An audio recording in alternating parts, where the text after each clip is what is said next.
Thank you, Mr. Chairman. It's been a long year. We're all pretty weary from this ordeal that our country's been through. And it was early last year in the spring when my father-in-law died. He got the coronavirus. He was 92 years old. He died within 36 hours. I know families that have lost both their mother and father.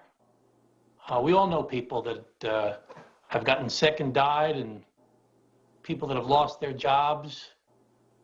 And, you know, we still continue to function in Congress. You know, we can work remotely and get our paychecks, and we're going forward. But think about how people are just suffering so much.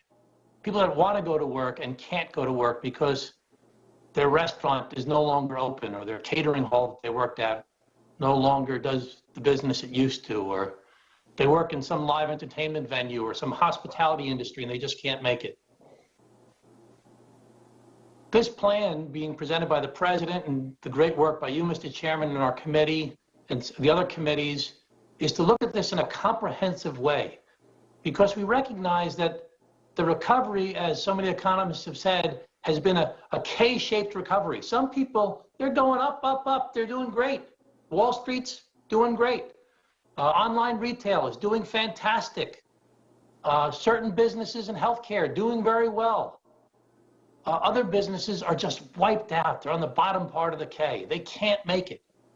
25% of the people that make under $40,000 a year are unemployed. I was really moved by some of the statistics you gave in the beginning, Mr. Chairman. 17% of Americans are utilizing the help of food banks. 1 in 6 people can't pay their rent. 25% of Americans know someone who's lost their job, and 25% of Americans are having trouble paying its bills. We finally are putting together a comprehensive plan to look at all the different aspects of this pandemic, both to address the healthcare issues, the vaccines, to look at the issues of state and local governments, to look at the industries that are particularly hard hit, and especially looking at those people who, through no fault of their own, are suffering in ways they have never suffered before.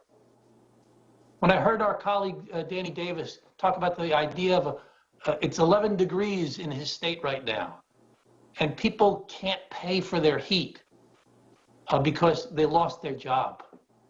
We have such an enormous obligation right now, similar to what Congressman Higgins talked about, where the federal government, we have this great and awesome responsibility and this great and awesome honor to try and help people facing some of the most desperate times they've ever faced. And we'll try and do it responsibly. And we'll try and look out for people that want to abuse their system. I've got reports in my local papers of some sophisticated Nigerian criminal ring that is trying to abuse the unemployment system. And we have to fight against people trying to game the system. There's no question about it.